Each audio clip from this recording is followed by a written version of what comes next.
Welcome back to the Grind, Sleep, Repeat podcast. On today's episode, we are going to talk about recovery and the benefits of hot and cold contrast therapy. Yeah, this is something that over the last year that we've really got into. We want to share our experience with using ice baths, saunas, and how that can really help your recovery. We'll talk about, the recommendations. We'll talk about what we do and some of the benefits that you can really see from doing either ice baths, saunas, or like Alyssa said, contrast therapy, where you're using both in your recovery protocol.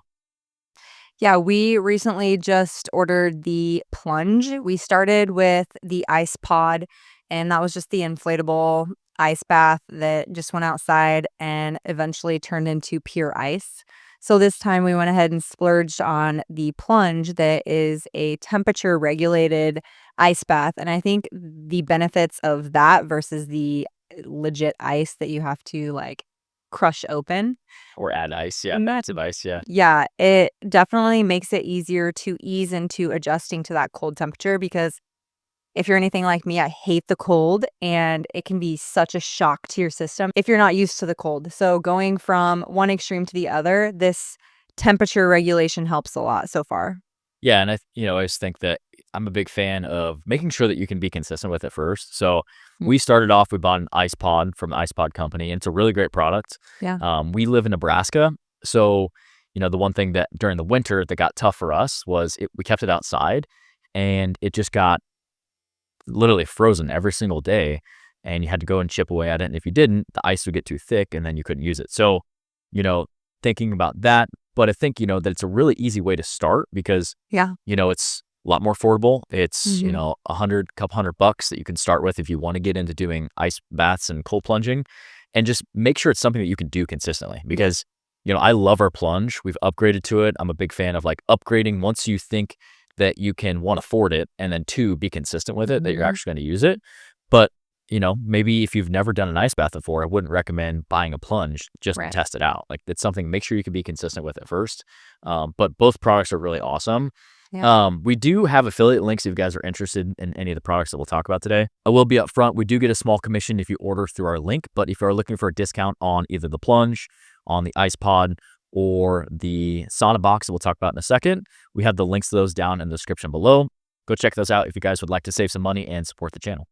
Yeah, these are things that we use as much as possible because we personally have used them and enjoyed them. So like you said, the ice pod was a nice way to say, okay, is this something that I actually want to implement into my day-to-day life? And I think it just got too challenging when it got cold in the winter, but it might be something that you have the accessibility to put in your garage. I think we now have the plunge in the garage and it makes it way easier than leaving that outside. So that's another option if you don't wanna spend the money on the plunge and you just wanna try the ice pod. It might just be more beneficial to put that in your garage, especially if you have a heated garage, that would be even more ideal. Yeah, especially in the winter. And then, we'll talk about the sauna box in a second, what we use for saunas. Again, there's so many recommendations with saunas. There's so many recommendations with ice baths. I don't think that you can go wrong. And I think that you can always start small and you can always upgrade the setup that you have. So like, again, if you don't have a lot of extra money, but you want to get into hot and cold therapy, you can start off by literally buying, a big tub of water that you can fill and you put ice in, or you could Cold get, showers. yeah, cold showers. You could buy some of these more pop-up saunas like the one that we have at home. And then eventually you can always upgrade to more of like a dry sauna or something that's more upscale or you spend a little more money on. But It's bigger. the main thing is just start off by being consistent with it and make sure that's something you can repeat. So let's talk about some of the benefits of cold plunging. Let's talk about some of the benefits of doing sauna, the protocol for it. What would you recommend? And how do we incorporate this into our life? But also, why would we incorporate ice baths, saunas? Why would we incorporate that into our training to help aid in recovery and just overall improve our lifestyle? Yeah, I'm gonna start by speaking with personal experience. So for me, the ice bath personally, with being in this half marathon prep, I've had a lot of inflammation and a lot of fatigue in my lower body. So getting into the ice bath has helped with that inflammation and recovering quicker. So I think, I haven't been able to work up to that 3 minutes, but just starting, I'm getting a minute and 30 seconds. This isn't something that I do every day, but it's something that I've been trying to do at least 2 to 3 times a week, and eventually we'll bump that up. Again, slow, steady process. We're at 55 degrees right now. Jordan wants to eventually get to, like, 40 or something crazy, but right now, just doing that 55 degrees too has been super helpful with my recovery, and doing 1 leg day, 1 strength day of lower body, and then 2 upper body days too. It feels like I'm able to recover quicker. So that's the benefits of the ice bath for me personally so far that I've noticed. And then as far as the sauna, I've had a lot of trouble with detoxing and getting my body to sweat. And I've noticed with incorporating the sauna that I've been able to get my body to sweat more and release some of that. And I think too, it's also really relaxing. Like after we get done with the sauna, we typically like to do it in the evening, and after we get done with that, you just feel good, you feel like you've released some toxins, obviously, but you also just, like, feel rested and recovered. Yeah, I love hot and cold therapy. It's something that I really do enjoy. And there's so many health benefits other than just recovery. Like speaking to this half marathon prep or training hybrid where you're running and you're lifting, you're going to be beat up throughout the week. And Mhm. you can't just expect to show up every workout and not focus on your recovery and think that you're going to make progress down the road. So using ice baths can really help with recovery. Essentially what you're doing is you're vasoconstricting all those blood vessels when you're in the ice bath, and then you're going to get an overflow of blood to whatever was in the ice bath. If your full body's in there, there's going to be an overflow of blood to those muscles. That's going to help the recovery process. With your sauna, like Alyssa mentioned, it's going to help you push out sweat. It's going to help you push out toxins. There's also going to be a little bit of a cardiovascular response as well. So, your heart rate's going to increase. It's going to improve your tolerance to heat, which, depending on what climate you live in, can really help with your running, depending on what time of day you're running, what temperatures you're running in. And overall, these are just things that are very good for your health and your longevity. Ice baths have been shown to stimulate brown fat production. They also are going to help improve your immune system, your immune function. Saunas, again, sweating out a lot of the things that we're exposed to is very healthy for you. So these are things that, I really find a benefit from a performance standpoint.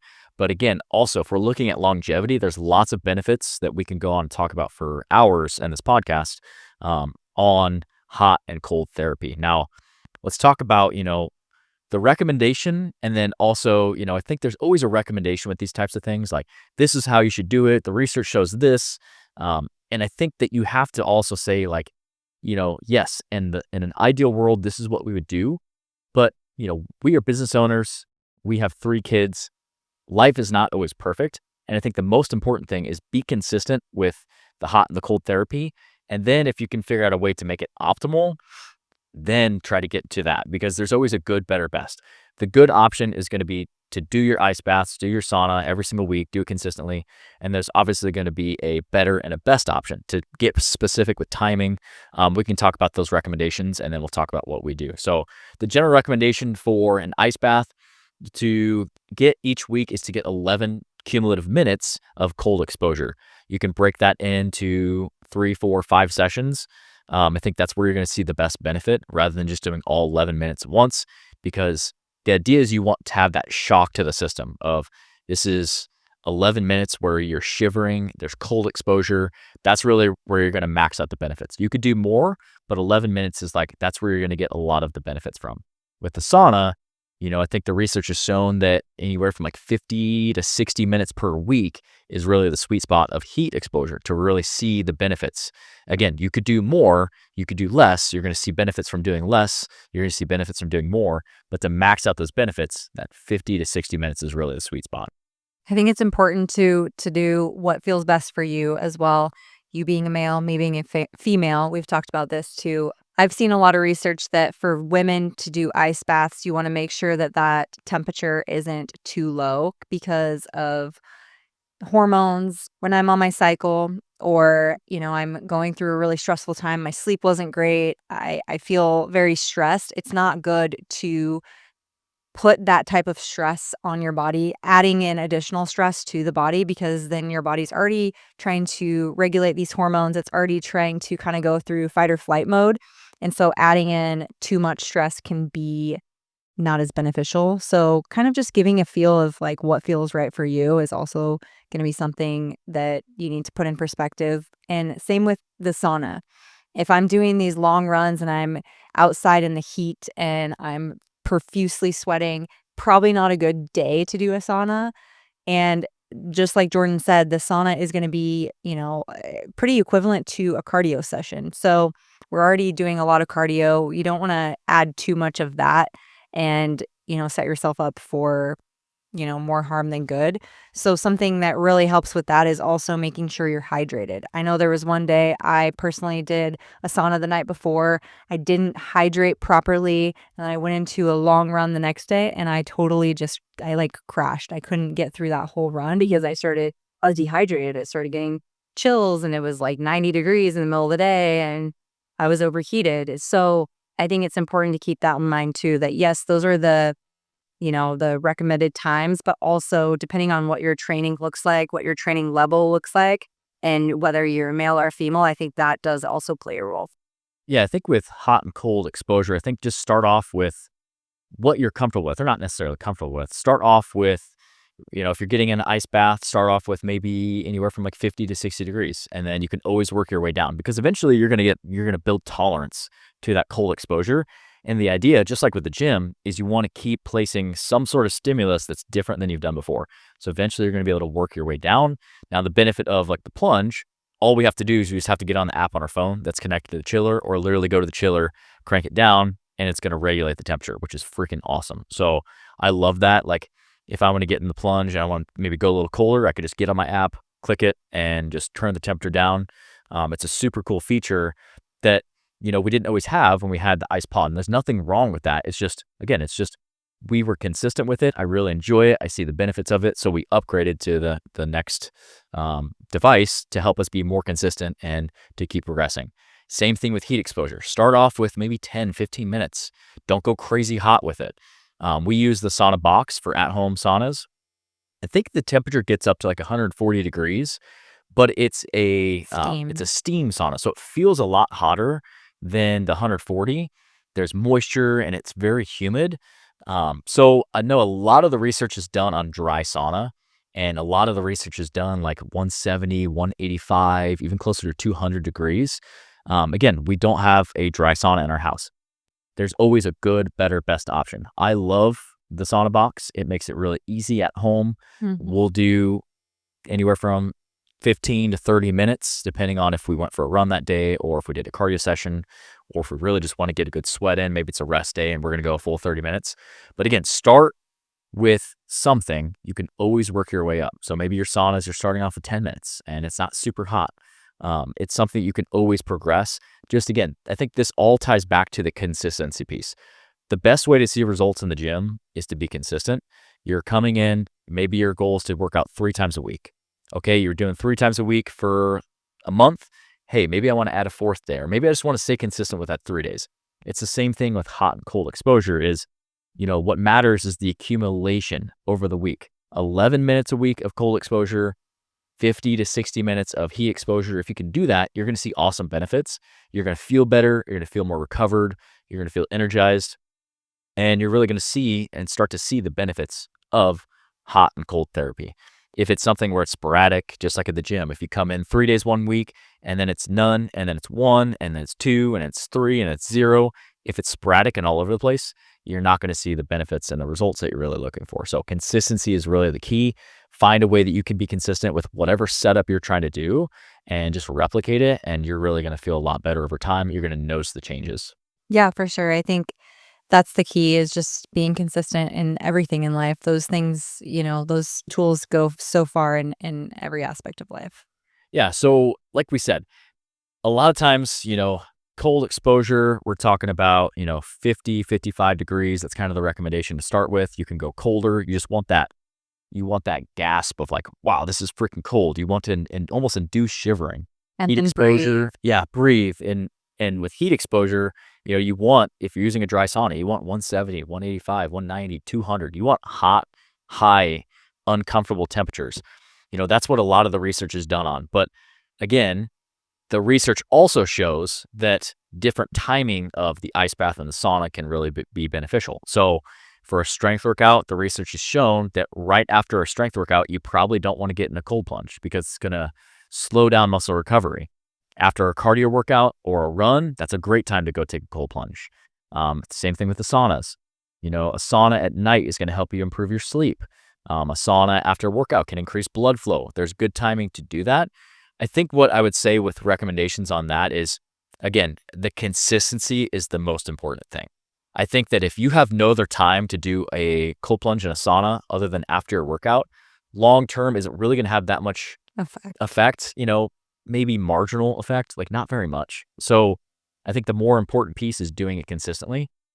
Typically what we'll do, again, a lot of the researchers like don't do a cold plunge at night because it can wake you up and it can impact your sleep. A lot of times that's our only time to do it. We get the kids down and it's like, we're going to go do a cold plunge in a sauna and we're going to take 30 minutes and we're going to do a 3-minute cold plunge and a 20-minute sauna. And that's how we're being consistent with it. I would love to do it in the morning, but my first training session is 5 a.m. every single morning. So getting up an extra 45 minutes earlier to do a cold plunge in a sauna in the morning, that would be awesome. But again, I'm going to have to sacrifice my sleep to do that. So take a look at your life, figure out how can I be most consistent? Take the research with a grain of salt and say like, there's always a good, better, best option and figure out what you're going to do. And it all ties back to that consistency piece.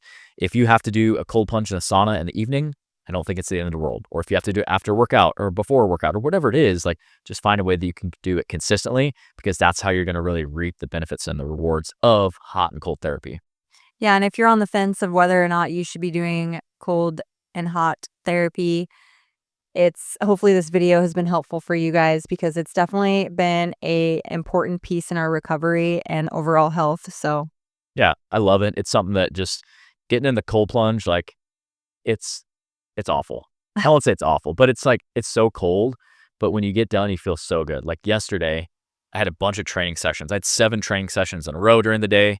I did my workout right after that. And then I had a little gap and I actually ran home. I did a cold plunge and it just like, it reinvigorated me. It re-energized me. I felt so good afterwards. Where before when I came home, I was like, man, I could really go for a nap. I could really go for some caffeine.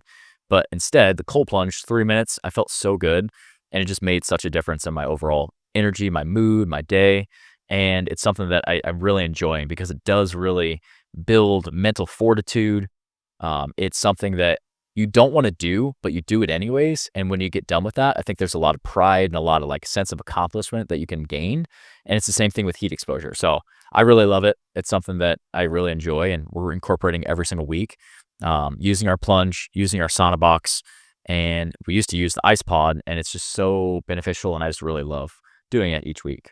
yeah, with that being said too, I think in the morning, the reason that they say to use the ice bath is because it does give you that surge of energy. Yep. But in the evening when we're doing the ice bath and then going in the sauna. So we're able to kind of decompress and relax in the sauna, and that makes a huge difference. And then going into the shower and you're also kind of relaxing in the shower too. So it's a little different when you're using the ice bath to go in and just get that burst of energy like you did post workout. I think that's why you had that, surge of energy too, is because you didn't do the sauna afterwards. Yeah. So Yeah. The sauna really does bring you down as relax you.